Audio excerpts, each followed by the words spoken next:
وہ شریعت اسلامیہ کی بات پر بھی غور نہ کرے اور دین پر عمل کرنے میں کہ ٹھہر کے ذرا ٹھہر کے ذرا ٹھہر کے. سود حرام ہے، وہ کل بھی حرام تھا، آج بھی حرام ہے اور قیامت تک حرام ہے. بی بی پر پردہ ضروری ہے. اگر کائنات کی سب سے اعلیٰ بیویوں نے پردہ کیا ہے تو ان بیویوں کے لیے بھی پردہ ضروری ہے. اور اگر نابینا صحابی آئیں اور نبی پاک کہیں اپنی ازواج پاک سے کہ پردہ کرو، یا رسول اللہ وہ تو نابینا ہے، فرمایا تمہیں تو نظر آ رہا ہے نا. تو اگر جن کو قرآن ماں کہتے ہیں ان کا پردہ ضروری ہے تو پیر صاحب سے بھی عورت کا پردہ ضروری ہے. اس پیر سے کہو تو شرم کر، تو حیا کر، شریعت کا پاس کر. یہ کیسے ہوگا کہ تو بے پردہ آ کے بیٹھ گیا عورتوں کے بیچ؟ کس طرح ہو گیا تو؟ کہاں سے وہ تم نے دین سیکھا؟ اس میں شریعت اسلامیہ کا ہی پاس نہیں. اعلیٰ حضرت بریلوی رحمت اللہ علیہ پیلی بھیت میں کسی نے دعوت دے لی، کو شیخ تھے تشریف لے گئے تو عورتوں کے بیچ بیٹھ کے بے پردہ تعویذ بانٹ رہے تھے. فاضل بریلوی واپس آ گئے. ان کو کسی نے کہا وہ آپ کے مہمان تو جا رہے ہیں، تو وہ پیچھے سے دوڑے آئے تو کہنے لگے جناب کچھ تو لحاظ کریں، آپ جا رہے ہیں؟ فرمانے لگے میں نہیں جاتا، آتا واپس جا رہا ہوں. کہا کچھ تو لحاظ کریں. فرمانے لگے تو شریعت کا لحاظ نہیں کرتا، میں تیرا لحاظ کروں؟ لیکن وہ بھی کمال ہی بندے تھے، کہنے لگے جی میں توبہ کرتا ہوں، آج کے بعد یہ کام نہیں کروں گا. فرمایا تو توبہ کرتا ہے تو پھر سینے سے لگ، پھر چلتے ہیں، پھر تو بات ختم ہو گئی. تو میرے عزیز، نبی پاک کے صحابہ ہر مسئلے میں حضور سید عالم کی ہر تعلیم پر عمل کرنے میں حساس تھے. اس طرف دو منہ کر کے رکھتے پڑھائیں، اگلی 2 رکعتوں میں چہرہ ادھر کر لیا، کسی نے نہیں پوچھا حضور یہ کیا ہوا. انہوں نے کہا بس ٹھیک ہے، جدھر حضور کا چہرہ ہمارا بھی ادھر ہی چہرہ. اپنی زندگی میں یہ والا حسن پیدا کرے. شریعت کے معاملے میں، نبی پاک کی محبت کے معاملے میں لیت و لالا چھوڑ دے، اگر مگر چھوڑ دے، کریں گے دیکھیں گے ہو جائے گا فلانی دیر کے بعد، یہ کام چھوڑ دے. عمل کرنا ہے تو بس پھر 100% کرنا ہے. آخری بات یہ کہ آپ نے دستار فضیلت کی ہے طالب علموں کی. اللہ قرآن مجید میں فرماتا ہے وَقُلْ رَبِّ زِدْنِي عِلْمًا. اے محبوب، اللہ کریم نے محبوب پاک علیہ السلام سے کہا کہ اے محبوب آپ میری بارگاہ میں عرض کریں، آپ مجھ سے دعا کریں. کیا؟ رب زدنی علما. صرف آیت کا ترجمہ اگر آپ کی سمجھ میں آ جائے، مفہوم آیت، رب کہتا ہے محبوب مجھ سے کہیے رب زدنی علما، یا اللہ میرے علم میں اضافہ کر دے. یہ کن کی بات ہے؟ وَعَلَّمَكَ مَا لَمْ تَكُنْ تَعْلَمْ. رب کہتا ہے جو نہیں پتا تھا سارا حبیب کو سکھا دیا. انہیں اللہ نے غیب کے خزانوں کی کنجیاں دے دی، لیکن پھر بھی کہا مجھ سے آپ عرض کرے یا اللہ میرے علم میں. یہ ایک معنی اس کا علماء نے یہ بھی لکھا ہے کہ یہاں تعلیم امت بھی ہے کہ امت ہر وقت دینی علوم کے لیے کوشش کرتی رہے، بن کے نہ بیٹھ جائیں کہ میں اب پڑھ گیا. ساری زندگی سیکھیں، اور سیکھیں تو بحث کرنے کے لیے نہیں، عمل کرنے کے لیے. بحث کرنے کے لیے نہیں. حضور صلی اللہ علیہ وسلم نے فرمایا جس نے دین کا علم اس لیے سیکھا کہ جاہلوں پہ روک جمائے گا، علماء سے بحث کرے گا، اسے تو اللہ جنت کی خوشبو بھی نہیں دے گا. دین کا علم سیکھنا ہے تربیت کے لیے. ہم وہ دین سیکھیں گے پھر اس پر عمل کریں گے. ہمارے ہاں نا دینی علم سیکھنے کا ذوق نہیں، شوق نہیں. میں الحمدللہ ہم تو اہل تصوف کے غلام ہیں، اور طریقت کے بغیر کیسے ہم سمجھتے ہیں کہ آگے بڑھیں گے.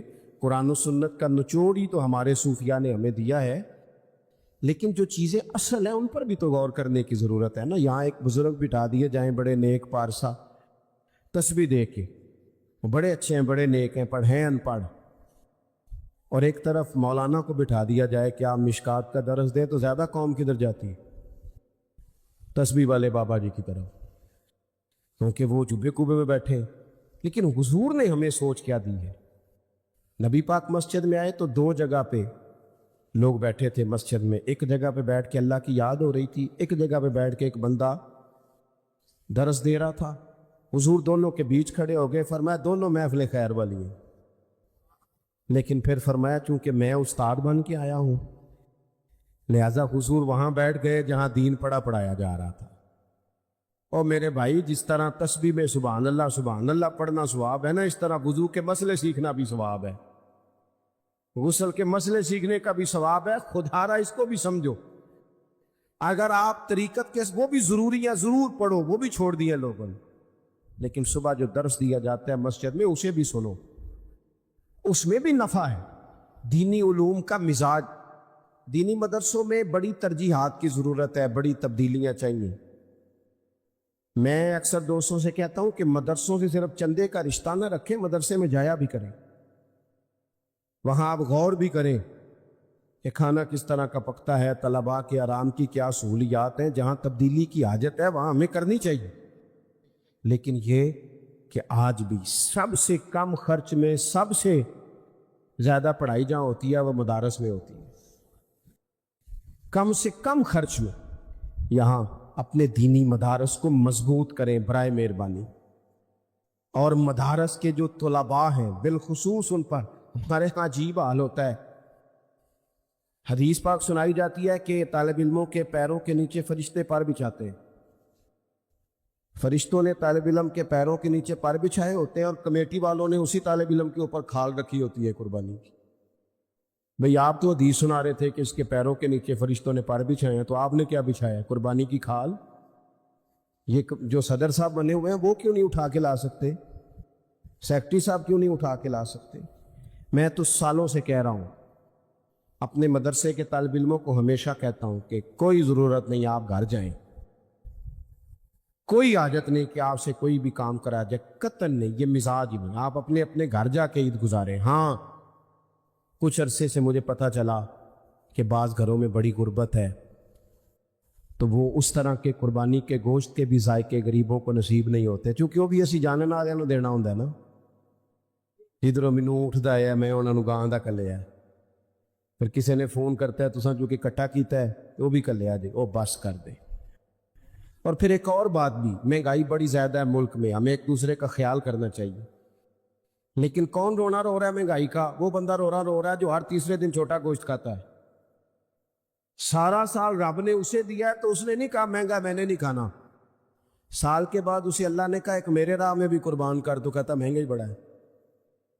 تو سارا سال کھاتا رہا تب تو نہیں، تو نے کہا مہنگا تھا، اب دینے کی باری آئی ہے۔ تو یہ حکومتیں جتنی ہیں نا کام کر رہی، جو پہلے گزری ہے، یہ آئی ہے، جتنی سیاسی جماعتیں اللہ ماشاءاللہ جو حکومت کر چکی ہیں یا کر رہی ہیں، مجھے تو ان سے کوئی امید نہیں یہ قوم کا کوئی سوچیں گے۔ یہ تو نمبر پلیٹیں بدلتی ہیں، انجن بھی وہی پرانے، اور اندر بھی سارا کچھ وہی، ان سے تو کوئی توقع نہیں۔ البتہ ہمیں چاہیے کہ ہم ایک دوسرے کا ہاتھ تھامیں۔ عید پہ 3 دن عید ہے تو ایک جوڑا خرید لیں، ایک جوڑے میں 2 پرانے استعمال کر لیں، لیکن تھوڑا سا کم کریں خرچہ، اور تھوڑا دیکھیں ہماری گلی میں کون غریب بستا ہے۔ اگر ہم ووٹوں والے دن لسٹیں بنا سکتے ہیں نا کہ کدا ووٹ کتھے ہوئے تو وہ بندہ ایسے لے کتھے ہوئے، وہ اگر چھوڑ کے علاقہ چلا گیا تو وہاں سے جا کے لوگ کھینچ کے لے آتے ہیں کہ نہیں؟ تھوڑا علاقہ چنگا میرے خیال اتنے جی نہیں ہوں، تسی بول دے نہیں نا، ہاں پہنچ جاتے ہیں نا ادھر سے کہ آپ آئیں جناب، کرتے ہو نا، ساری لسٹیں بن جاتی ہیں، پتہ چل جاتا ہے۔ ایک کیوں نہیں پتہ لگتا کہ کیڑے گھر آج روٹی نہیں پکی؟ یہ کیوں پتہ نہیں چلتا کہ فلانا مقروض ہے اسے کوئی جینے نہیں دے رہا؟ مقروض کو تو زکوٰۃ بھی لگتی ہے۔ اگر ووٹوں کی لسٹیں بن جاتی ہیں تو یہ لسٹ نہیں بن سکتی قربانی کس کس نے نہیں کی۔ خدا را ایک دوسرے کا بازو تھامے۔ ہم تو اس محبوب کے ماننے والے ہیں جنہوں نے کہا کہ جس کا پڑوسی بھوکا سو گیا وہ تو اللہ رسول پہ ایمان ہی نہیں لایا۔ یہ کیسی بات ہے کہ ہم لوگ کھل کے کھائیں اور دائیں بائیں ہمارا خیال ہی نہ جائے؟ تو 3 باتیں عرض کی ہیں۔ سب سے پہلے تو نبی پاک سے ہمارا احساس والا رشتہ ہے، شریعت پر فوراً عمل کرنا چاہیے، ہمیں اپنے آپ کو پوری کوشش میں لانا چاہیے۔ دوسری بات، دینی علوم کی رغبت کریں، مسائل کو سیکھیں، ان پر عمل کریں، پوچھیں جس بات کا نہیں پتہ۔ حضور علیہ السلام نے فرمایا سوال جو ہے یہ جہالت کو ختم کرتا ہے، پوچھ لیں سوال ادب کے دائروں میں، اور تیسری بات یہ کہ اپنے ارد گرد خیال کریں غرباء کا، مساکین کا، یتیموں کا، ناداروں کا، ان لوگوں سے پیار کریں، ان سے پیار کرنا بھی مدینے والے کا طریقہ ہے، یہ بھی ہمیں حضور کی سنت کے قریب لے جائے گا۔ اللہ تعالیٰ میری اور آپ کی حاضری قبول فرمائے۔ آخر دعوایا ان الحمد للہ رب العالمین۔